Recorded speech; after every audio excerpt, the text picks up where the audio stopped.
thank you very much for having me today, Phil. I'm Lisa Dixon. I'm at the University of Kent, and I'm an academic in the law department. And I'm going to talk a little bit today about a pilot Gen AI project that I'm running in an assessment in a module that I actually run. So I want to talk about critical AI analysis in legal education, and in specifically because of the way this Gen AI project came about. But I think given the fantastic talks that have come before me, I think I'll sort of zoom through the early parts of my talk to focus on something that we haven't talked about yet, which I hope people will find helpful, is the sort of element of co-creation with students, because I've used a sort of a co-creation method to help develop prompts, to help develop resources, and look at how this Gen AI project is going to work. So before I start, I just wanted to bring one point up, I think, that has really struck me in developing this Gen AI pilot in my module. And that is that I think it's really important, and as has been seen with all the talks before us today, that what's important is that we are dealing with this holistically and not siloed in schools or in modules, and think about developing our understanding and our AI literacy in a far more holistic, or the slide I've used here is to think about it as part of an ecosystem, an ecological system. The papers that this particular document has come from, they're all at the end of my slides, so don't worry, all of the stuff's referenced, but Lisa, so it's sorry, there. can I just Yeah. jump in? Just to let everyone know that if you wanted to move your slides on, we can each, you should all be able to do it by clicking on the arrow on the slide presentation. So if Lisa can't go through, maybe she could prompt us. Oh, it's working. It's just I can't do it in presenter mode. It's loaded weird. I think it's to do. I updated my Teams as well this morning, and it's not happy. Okay. Anyway, right. So this particular pilot came about as a result of sort of conversations, particularly in the law school. We are a vocational subject, and like many other subjects, we have to report academic misconduct to the professional standards boards, and it comes up in references. And generative AI has begun to rear its head in the last year or so, with students being picked up using generative AI as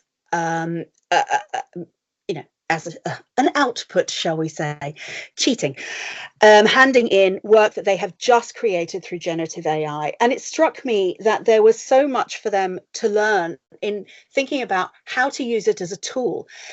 This was compounded sort of early in the summer when I attended a round table in London, which was held between a number of academics at different law schools and also some of the big legal firms in London, to talk about how AI is being used in legal education and actually thinking about it in relation to employability.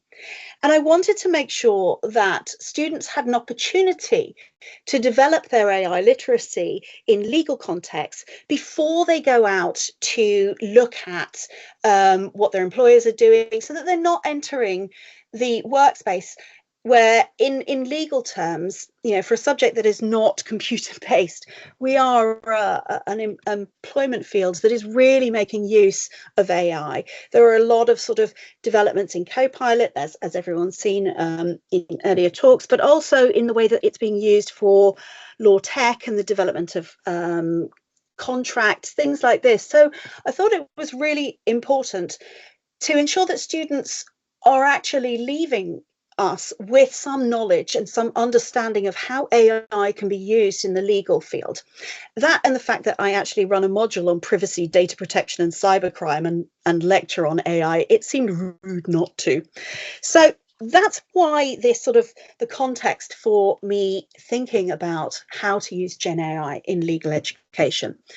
So I then started sort of, one of the things I did want to highlight before I move to co-creation is the amount of work that needs to be done in thinking about how AI fits into your curriculum, to your module, and the things that need to be done. We've heard already today about sort of the ethics of using AI.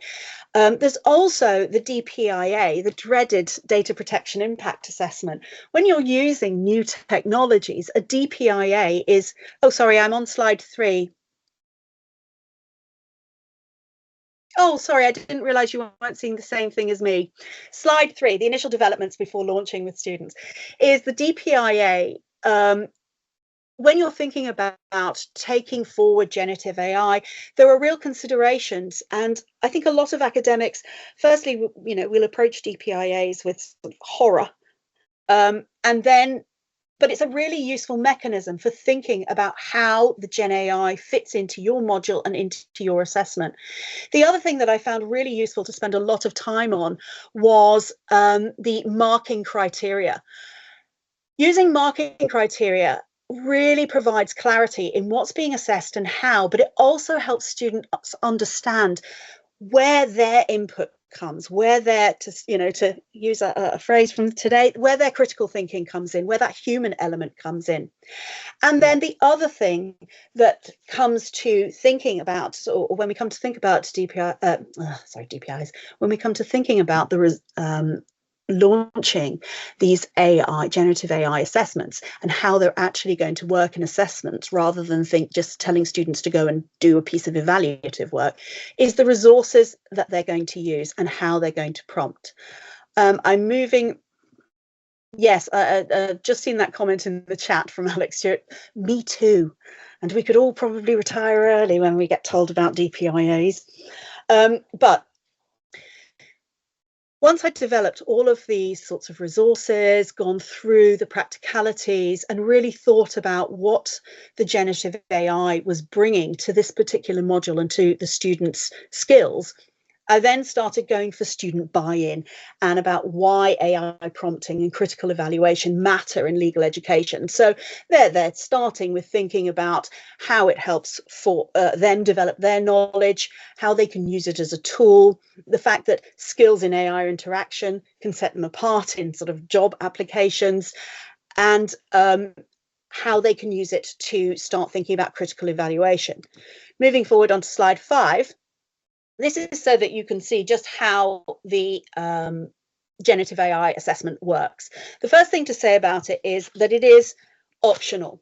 Students do not have to do this. They can take on the regular essay element of this, but what they do is, and what we did was we started with, this is the beginning of the co-creation.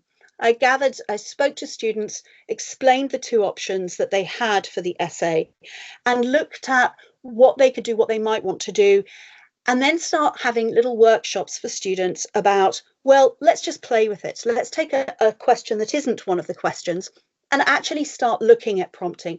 And so students came along, even those that don't necessarily want to do the Gen AI assessment, but they came along to actually start playing with it. And this is part of the whole idea of sort of, I guess, constructivist approach to this particular pilot assessment. Why co-creation? I thought it was important for the students to actually use the AI and use it in a way that allowed them to learn. The student buy-in was in using the explanations at the beginning, in developing the resources, in talking to them through what they could gain from it. And in that, they came along in focus groups to actually start developing more resources, looking at what it is they need help with. The reason I've included this particular slide here is to actually look at the different, sorry, it's teeny tiny on my screen. This is actually a slide of, it's a study conducted by Smolensky on the students' belief about how different assessments are impacted by AI. There were 389 students that took part and 36 academics. And it's really interesting because the little blue blobs, sorry, they're totally tiny. The little blue dots demonstrate the mean and the potential error rate for students' belief in how much AI impacts the different forms of assessment. 1 being not very much, 5 being an awful lot. And the interesting thing is that the students, although there's 389 of them in these responses, their sort of evaluations were tightly packed in. They tend to sort of all fall into the same levels about where different things are, how AI is impacting on different, whether it's using it as an output or as a tool.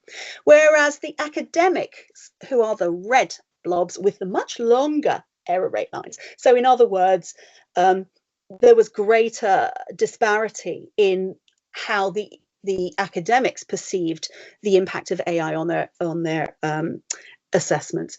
What we found, what this study found, was that there is so much more disparity, and part of it is, I think, possibly because we're not many academics are not Gen Z.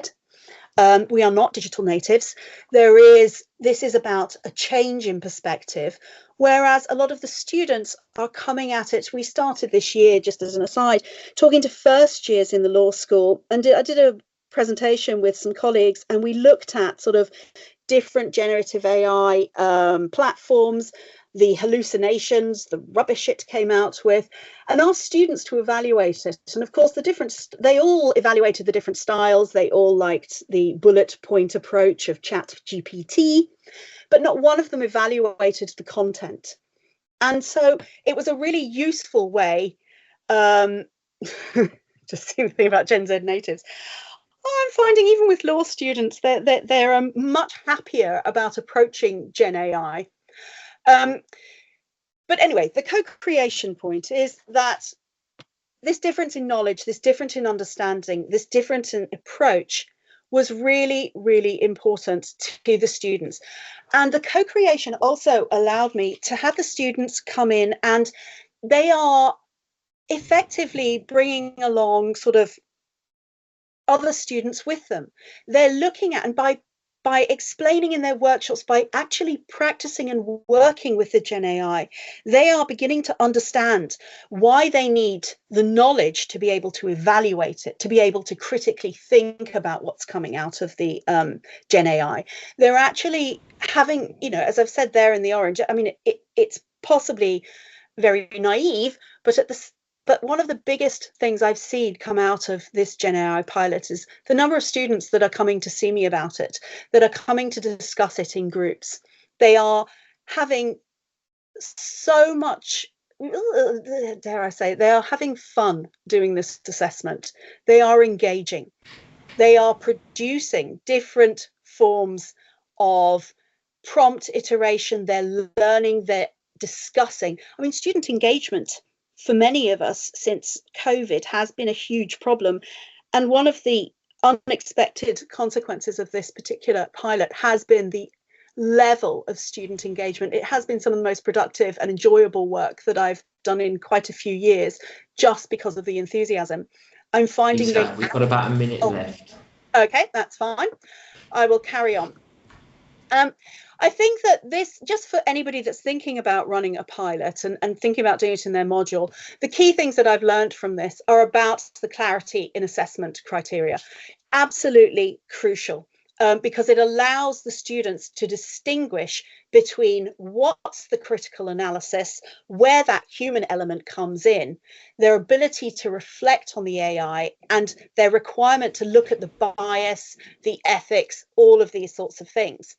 And this is just a couple of slides at the end, sorry, I'm on slide 8 now and slide 9, just to finish up, is some of the challenges and how the solutions that I've come to in thinking about how to use these AIs. They're there for you to see. I mean, I think a lot of them, for example, the equity and accessibility reflects some of the points Mary was making earlier.